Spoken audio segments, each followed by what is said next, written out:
Good morning and welcome to the National Newspaper Publishers Association's Let It Be Known. This morning, Georgia has just passed a bill that would allow police to arrest anyone suspected of being in the country illegally. It also provides immunity to officers for, quote, mistakenly arresting the wrong people as long as they're acting in good faith. The bill comes after the killing of a white Athens, Georgia nursing student, Laken Riley. Also, a federal judge has come out recently and said that the FBI set up black men. Yep, a federal judge. We'll have some details there as well. And police body cam video shows officers in Chicago shooting and killing an unarmed black man in his bed, and the family is suing. An NFL player turned attorney, Colin Allred, is seeking to make Texas Black history with his Senate campaign against Ted Cruz. We'll uh, have some details this morning as well. And Trump is at it again. He recently, over the weekend, called a GOP candidate with a history of offensive remarks, including proclaiming that black people don't deserve reparations. He called him Martin Luther King on steroids. Wow. And Rihanna's back doing her thing. Rihanna performed at a $100 million wedding in India. And I got to wonder if Austin was at the wedding because he took a flight to India. He didn't say, I saw Austin like, when did I see Austin? Just a few days ago. And all of a sudden, I saw him posted his flight tracker. He took a flight to India. Hmm.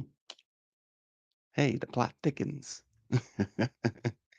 And of course, yesterday was the anniversary of Bloody Sunday. There was a program led by Mark Make It Plain Thompson and Dr. Ben Chavis that you can view at blackpressusa.com and on our social media platforms or the social media platforms of the Black Press.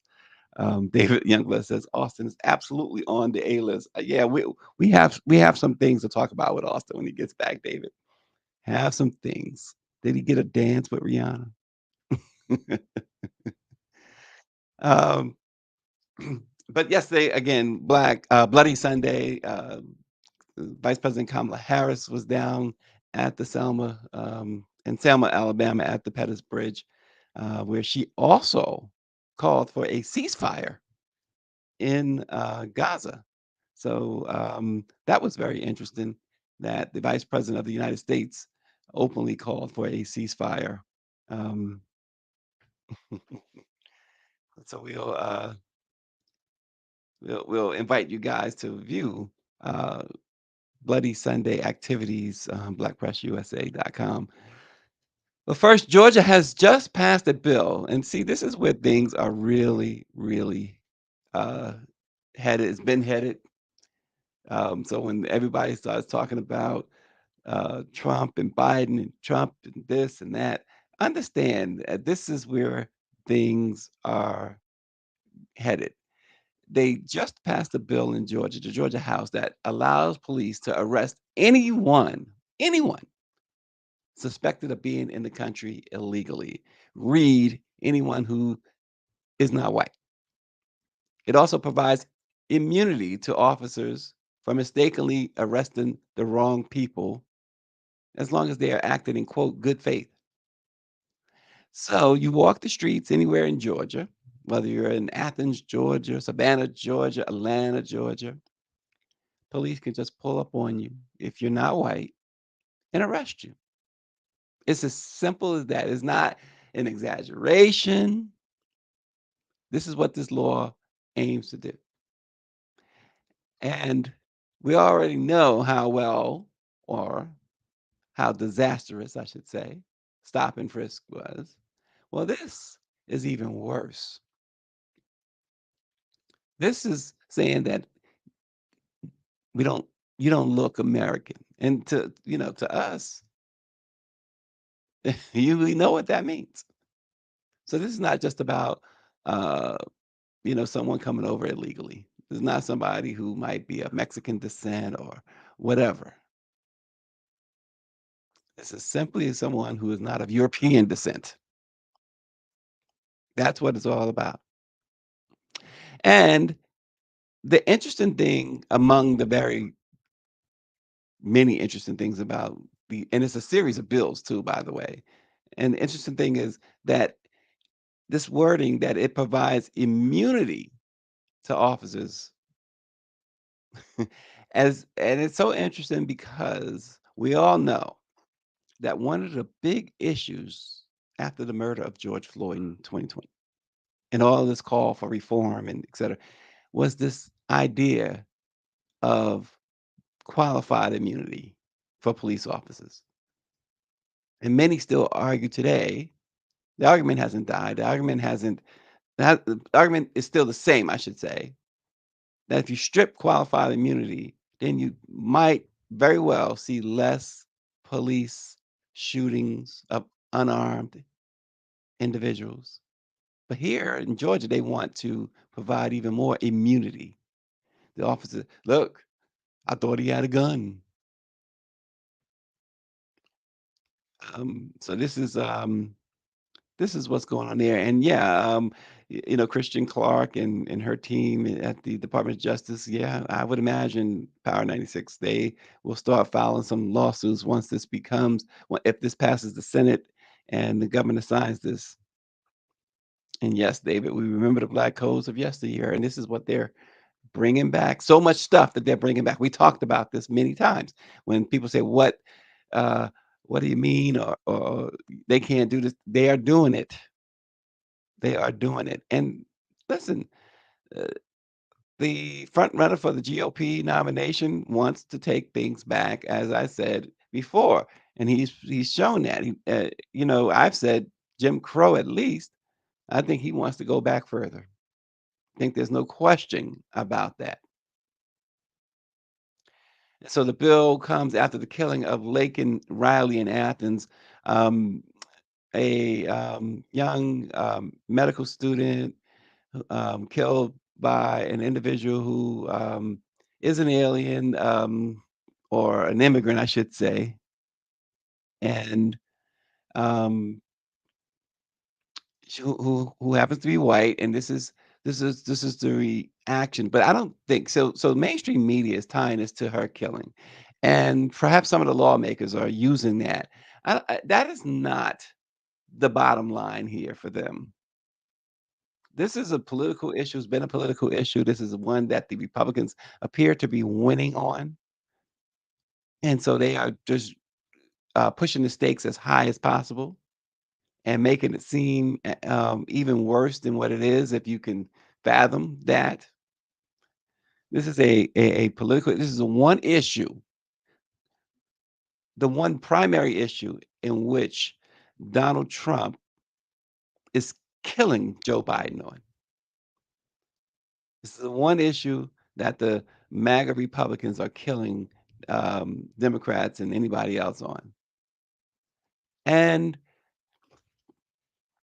a lot of that has been, as we know, as most political issues are, overblown, exacerbated by the fact that when you have a governor in Texas busing people to, of all places, New York. I mean, come on. Y'all can't see it? Welcome, Rusty Fender. Rusty Fender says, great broadcast. There's not too many better broadcasters than Rusty Fender. Shadow Steel. I'm Rusty from Northeast Pennsylvania. Good morning. But here's the thing, with this law, agencies that do not help, this is another part of it, that do not help identify undocumented immigrants that they detain would be punished. Lawmakers would also require them to give monthly reports to federal agencies or face certain penalties, including pulling funding. Every 30 days, the department would send a list to the Attorney General's office, which could file for a writ of transfer of the inmate to a sanctuary state, defined as a state that restricts law enforcement from communicating with federal agencies about immigration status. They want the sheriffs to make a concerted effort to keep a list of all arrest and inmates who um, whose immigration status is in question. They want to make it a misdemeanor, an aggravated misdemeanor for jailers who don't keep track of data on inmates who are not U.S. citizens, including their immigration status and country of origin. See, they want the country of origin. That's important to them because if they come from like Sweden or Norway or Russia, they're okay. So when someone is sent to jail and is determined to be undocumented, officers are supposed to send information to ICE. If the immigration agency wants the person, it can send a detainer or a warrant, and they'll take it from there. Yeah, Empower 96 mentions true. That is why Trump shut the border deal down. And it was interesting too, which I know kinda why Biden did this, but I still don't know that there was the greatest of ideas publicly when he visited the border. Trump had visited the border about the same time, and he called on Trump to assist in the border problem. I thought that was I don't think that was just the smartest move. Don't think it was the smartest move. In his way, I guess he was calling Trump out. But I think he played right into his hands, and of course, the response was typical. Why should we help the Democrats on this issue when they've let it get out of control? When they've let it. Now, this has been an issue for a long time. It wasn't an issue just when Biden took office. It was an issue before Biden took office.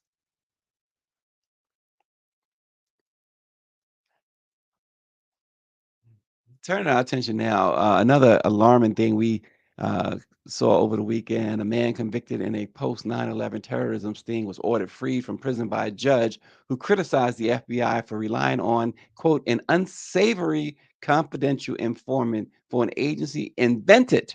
This is the key phrase here, folks. An FBI invented conspiracy to blow up New York synagogues and shoot down National Guard planes. U.S. District Judge Colleen McMahon granted James Cromati, who is 58 years old, compassionate release from prison 6 months after she ordered the release of his three co-defendants known as the Newburgh Four for similar reasons. The four men from the small river city 60 miles north of New York City were convicted of terrorism charges in 2010. Cromartie has served 15 years of his 25-year minimum sentence. The New York judge ordered Cromartie's sentence to be reduced to time served plus 90 days. Commodities attorney told the New York Times that at least some kind of vindication for what we believe was a tragic miscarriage of justice is being done.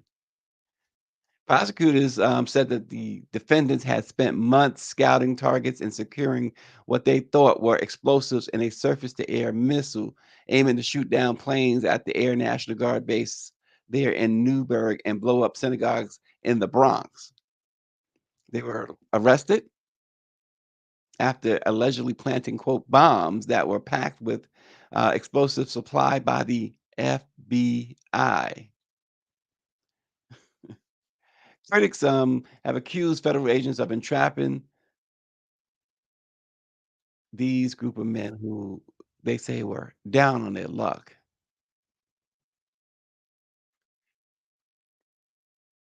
But the judge said that the judge read through it finally after all these years and said that the FBI invented this conspiracy. They set these black men up. The judge went further. She said that these men in particular, quote, would not have and could not have devised this scheme. The notion that Cromartie was selected as a quote leader by the co-defendants is inconceivable given his this is what the judge said, well documented buffoonery and ineptitude. Imagine that. The judge, I mean, I'm sure he's happy to be out of prison, but to be called a buffoon and inept by the judge?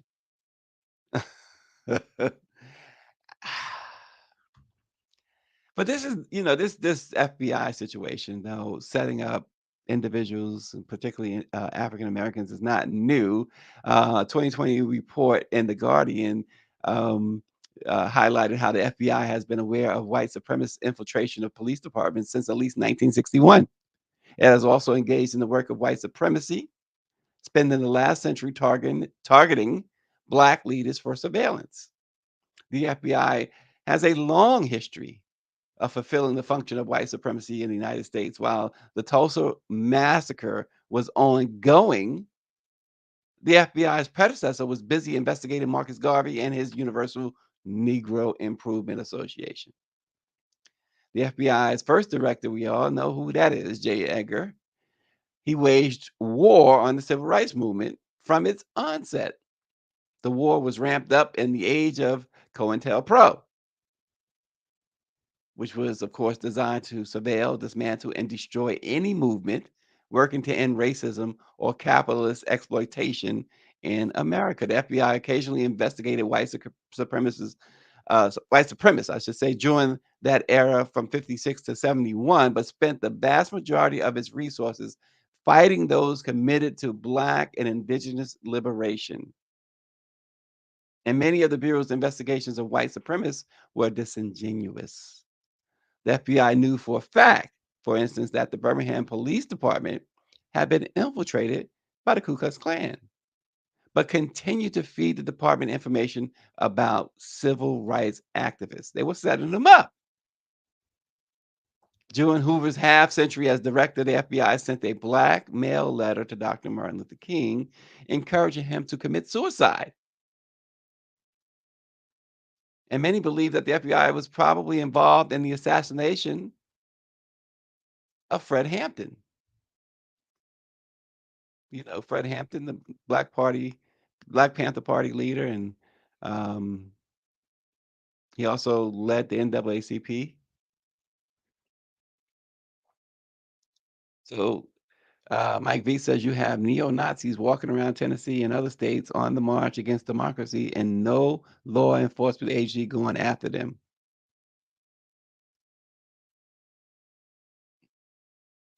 It is interesting that the MAGAs want to, as Power 96 said, they're cutting funding for the FBI and ATF. It is interesting. But this is what's in store, folks. This is what's in store. Just think of this times 10 coming inauguration January of 2025 if the GOP gets their way.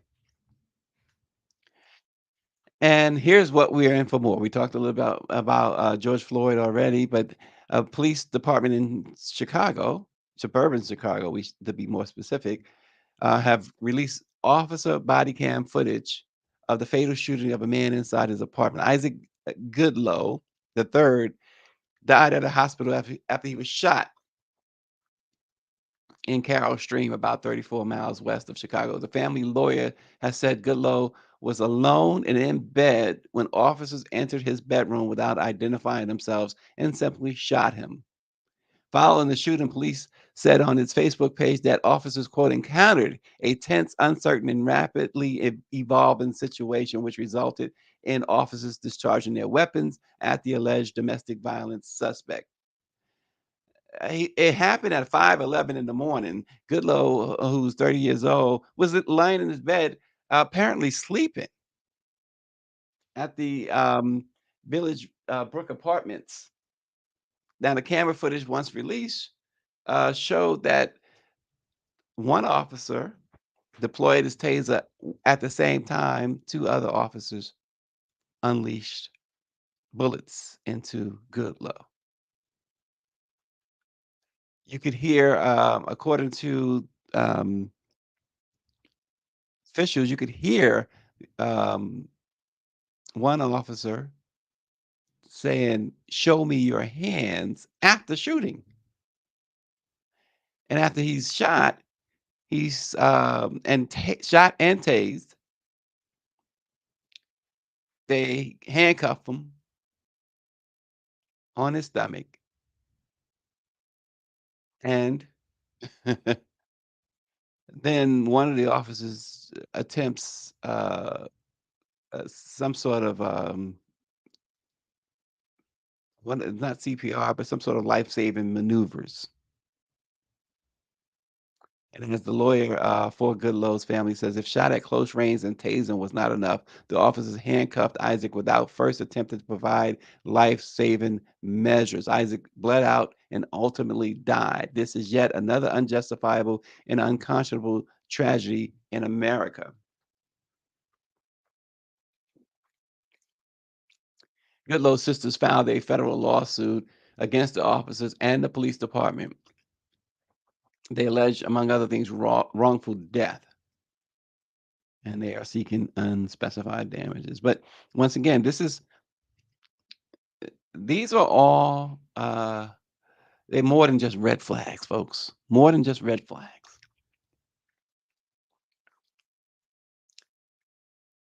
So Colin Allred is being talked about a lot among Democrats and those who support Democrats. He's a former NFL linebacker and Big 12 college football player. Um, and this November, he is going after Ted Cruz.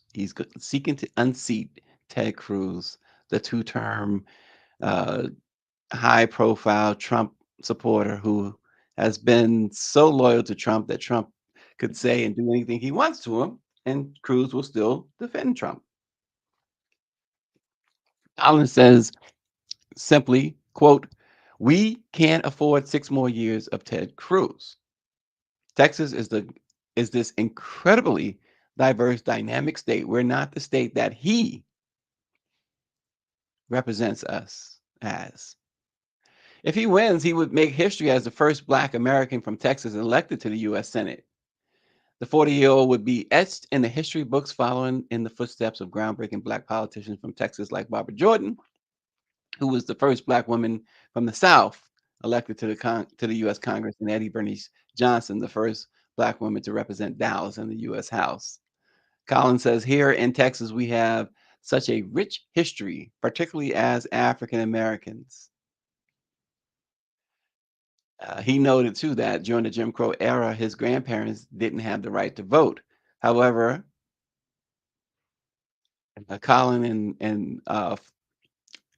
he mentioned too that they produced some of the biggest progress. They produced some of the biggest progress Texas have seen. Um, this is going to be interesting. It's going to be interesting. Good morning, Bobby Henry. And David Youngblood believes that Colin Allred is absolutely going to win. Now, the primary is tomorrow, and he is expected to win the primary um, before the general election against Cruz. In Southbound 3000 said Ted Cruz is going to play the strongest race card we've ever seen. And Power 96 brings it down that if he can at least get 30% of the rural votes, he has a chance. Well, we'll see. Allred has been on the lips and minds and thoughts of a lot of Democrats everywhere. Seems like we've been the last couple of weeks. His name has come up on a regular basis, so we will see. That would be very interesting. Lauren Boebert is one that comes to mind in that I saw a expose on her over the week. She's terribly afraid that she's going to lose her seat. Her son just got arrested, and she was fondling and being fondled in a movie theater, Beetlejuice play or whatever, and it's it's but I mentioned her and Ted because these 2, if they do lose, I'm pretty sure there is a place, if Trump wins, in his administration, even if it's just mopping the floor of the White House, he will make sure that they're doing something. And speaking of the twice impeached, 4 times indicted former president who was recently ordered to pay about a half $500 million for business fraud in New York and 90 plus $1 million for sexually assaulting a journalist. Um, Trump compared North Carolina Lieutenant Governor Mark Robinson, who is black, to Martin Luther King Jr. as he endorsed him over the weekend. Now, he's this is this is what Trump said. He says this is Martin Luther King on steroids. He called him Martin Luther King. He says he says you remind me of Martin Luther King, but you're better than Martin Luther King is what Trump said. This is despite this is despite Mark Robinson's long history of controversial comments about religion, homosexuality, and victims of sexual abuse, whom he just felt like pretty much they brought it on themselves. He also has made comments that uh, it's pretty much in agreement with the idiot down in Florida who said slavery was beneficial. This is a man who also said blacks do not deserve reparations. That even for the slave master, they were supposed to work hard. They did what they were supposed to do. This is a black man spewing Trumpism the way he does. They all try to outdo him. Even, they all try to outdo Trump with hate, which is so interesting. Which is it's extremely interesting. He says again, this is Trump's words about this buffoon. He says, I told that to Mark. He says, I said, I think you're better than Martin Luther King. I think you are Martin Luther King times two. This guy is Martin Luther King on steroids, as if that's some sort of compliment. But Robinson, of course, and extremely as he wears that red hat, uh, a vocal supporter of Trump. Hmm. He's also a pastor and who has caught harsh criticism for his past comments about women, Muslims, Jewish people, members of the LGBTQ community, et cetera, et cetera. These people there, they I remember watching Roots back in the 70s, Alex Haley's Roots. And I remember as they, as many of you, when they captured them on and took them on the slave ships against their will, chained them up. This guy jumps on the slave ship willingly. He's the type, he and Byron Donalds and the rest. He's like, listen, don't leave me behind, massa. It's just unbelievable when you see stuff like this. Bobby says in the words of our forefathers and mothers, hush your mouth. What you say? Oh man. It's terrible. It's absolutely terrible. Yeah, and she's right. Greer mentions that you remember last year, they were comparing Trump's mugshots to King's. Exactly. And yes, exactly, Bobby. This is one of the uh them blacks, the blacks. You can't make this stuff up. And yet, it's so now again, we, I am a firm believer of forgiveness, etc. But sometimes we kind of too quick to throw out that "I forgive you" flag and too quick meaning when they don't seek it, they don't want it.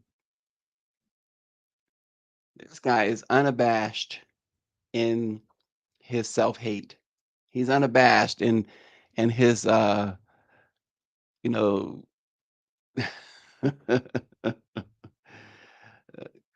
mm, minstrel show. Another minstrel show. We got too many minstrel shows running around here. Too many. And he is certainly one of the leaders of the pack. Wow.